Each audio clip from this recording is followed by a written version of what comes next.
Our long-awaited tour of the Galapagos finally began on March 22nd, 2022 at San Cristobal Island, almost exactly on the equator and 90 degrees longitude. From there we cruised north over the equator to Baltra, then over 30 hours to Darwin and Wolf Islands, then south again to Isabela and Fernandina, on to Santa Cruz, and on the 8th day back to San Cristobal.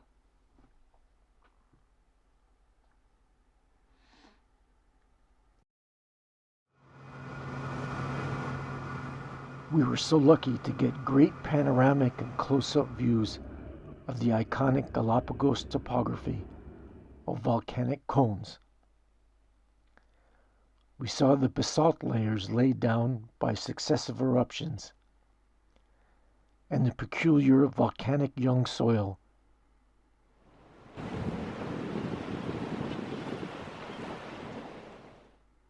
And of course, the famous Darwin columns.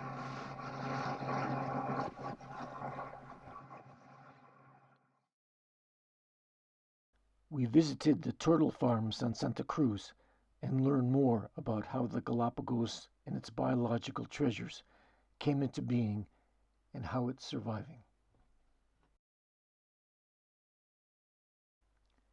There was so much that was new to me, some things that I knew were new and others that I hadn't even considered. But let me start at the beginning, on San Cristobal. Maybe the thing about the Galapagos Islands is that it is so radically different from any other place. What we saw on land, in the sky, and underwater is so uniquely and beautifully recognizable as of this place. I'd seen sea lions in various places before, but I was not prepared for the huge population of them on San Cristobal. They are everywhere, on the rocks, on beaches, in the streets, and in the parks. A river, more of a drainage channel, runs through the town, and it forms an area with a riverside where juvenile seals were busy in the water, a protected beach where there were only very young seals, and another beach on the ocean side where families hung out. It all seemed so well organized. Mothers nursed pups, sometimes scolding and expressing some annoyance. Others just seemed to be playing and cuddling. At first I thought it was odd that they were so close, especially in areas where people walked and went about their business. But there was virtually no direct interaction between people and these beautiful animals. We watched them and they watched us. But though at times they sniffed around within inches of our feet, I never felt more than a whisker against my leg. No one fed them, and they did not seem to expect any handouts. Sea lions relieved themselves in the water, so they didn't follow the streets and parks. Occasionally, especially on the boat docks, we and they crossed paths, but I never saw any real friction between people and the sea lions.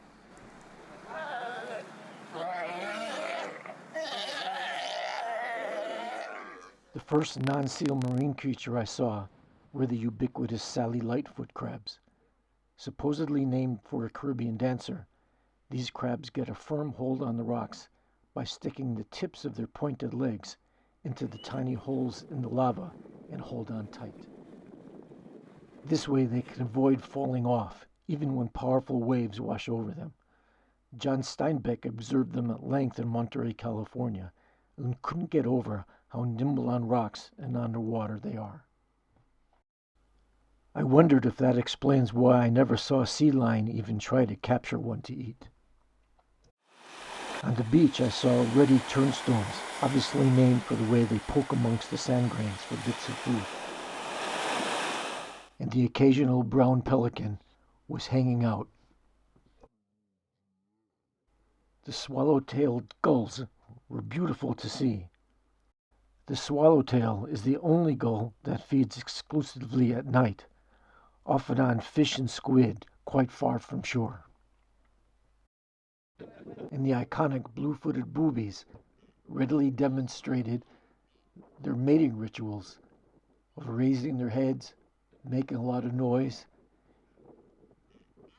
and giving a gift of a stick from one to the other, followed by more noise and more demonstrating their devotion to each other.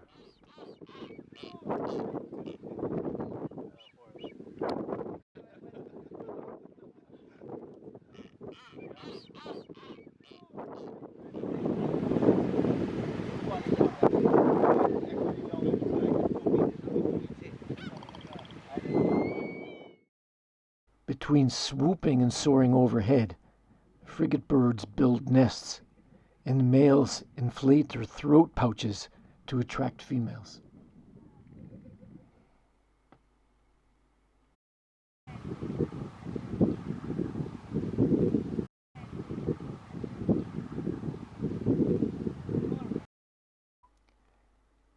And we got our first look at the again iconic Galapagos marine iguana, but much more about those later on. I soon realized, and I was reminded of it especially when we started diving, that there's so much biological diversity in the Galapagos that I could never see it all, much less record it on this one trip. But I did my best to observe, film, identify, and learn about what I was seeing. I'm pretty sure I must have made some mistakes in identification, especially of fishes, and I'd be grateful to receive any feedback about errors that you detect. As we started to dive, it didn't take long to find out about the notorious currents and upwellings that a diver experiences at the Galapagos. But the constant mixing of nutrients in this isolated area is what makes the biological diversity possible here on the Galapagos.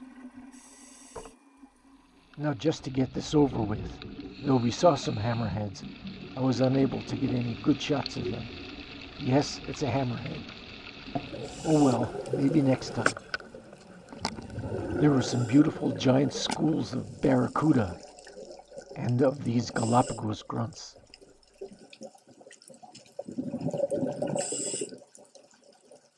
The parrotfish are a good example of the difficulty of identifying species. Each one may appear in a variety of colors and patterns, making certain identification difficult.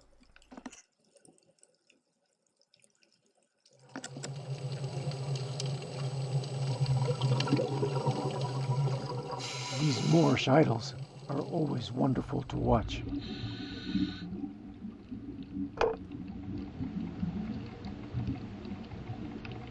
It's worth pointing out the difference between the Moorish idols and these masked bannerfish from Indonesia.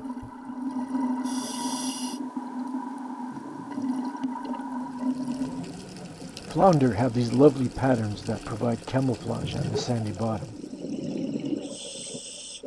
And this sand dollar and a variety of sea stars are species that I have not observed anywhere else, as they graze for algae on the rock surfaces.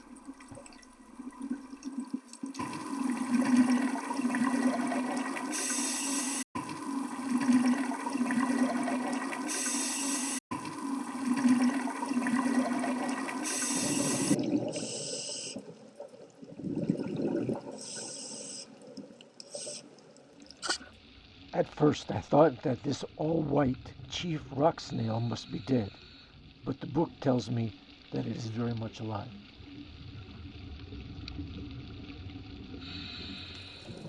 And the damselfish aggressively defends its territory on this distinctive coral. Corals can be very hard to identify from photos. Often a microscope is needed to see the skeleton in order to be sure of the species.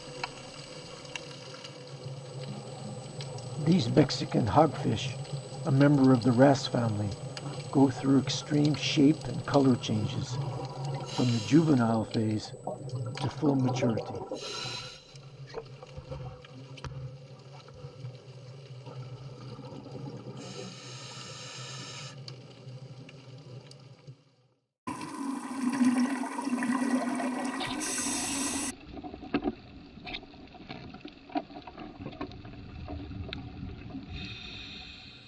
Giant hawkfish rest even on a fully vertical surface, presumably waiting for suitable prey, among which are likely these juvenile rainbow wrasse, who are always looking for a fish to clean, possibly this king angelfish, and avoiding getting eaten.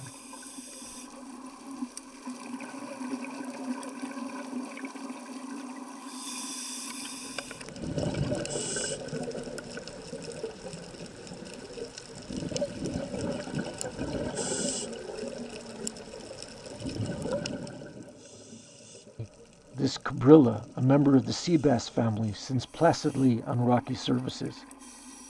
This Graysby, also a sea bass, is much more shy and rests in protected crevices, along with two more sea basses, the barred serrano and creole fish.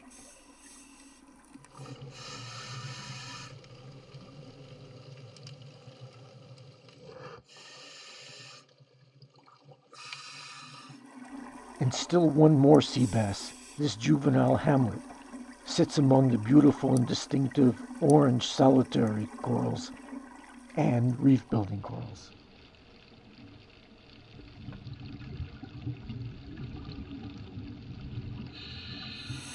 These surgeonfish are very common and are always grazing on coral surfaces.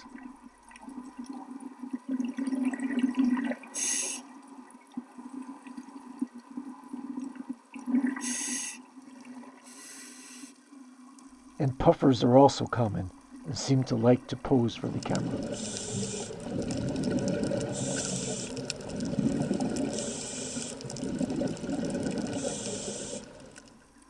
Barberfish are also distinctive and carry a genus name of perhaps the world's best known ichthyologist. We saw turtles frequently, and they weren't very shy.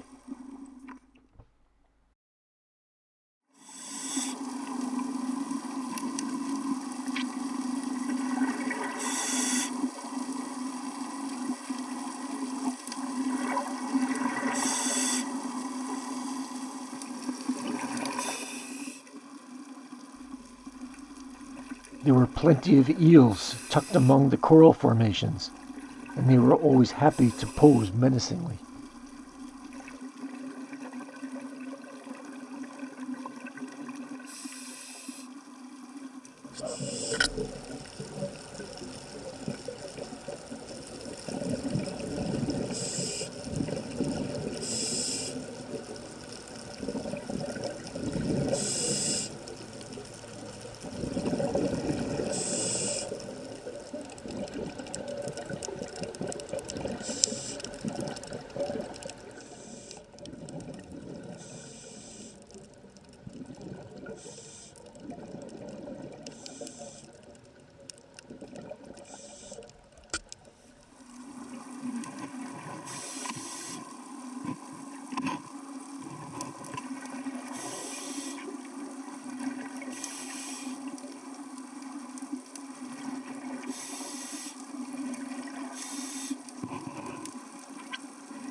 We saw giant skates on both rocky and sandy surfaces, along with torpedo rays and this sea robin.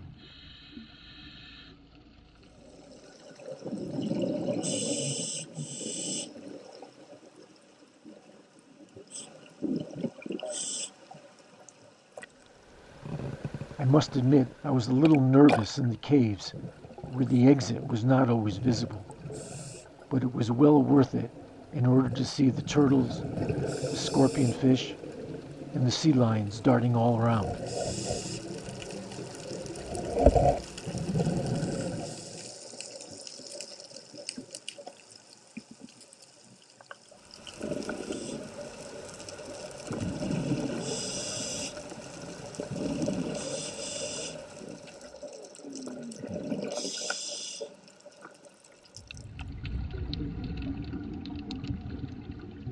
I saw this sea fan and this blenny near the mouth of the cave.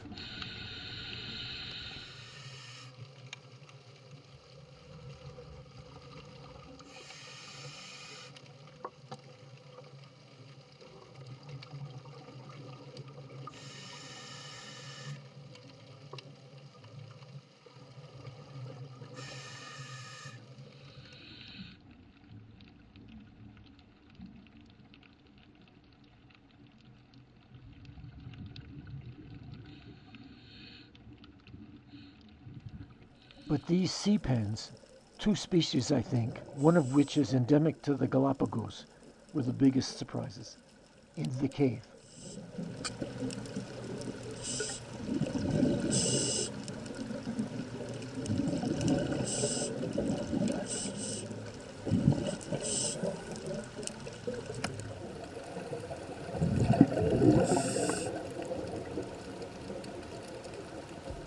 And then it was time to turn our attention back to the marine iguana, perhaps the most iconic of all marine species of the Galapagos. It was indeed a treat to finally see these creatures swimming and eating their diet of marine algae, seemingly quite oblivious of us. These are the only lizards on Earth that spend time in the ocean. I think that's a remarkable fact.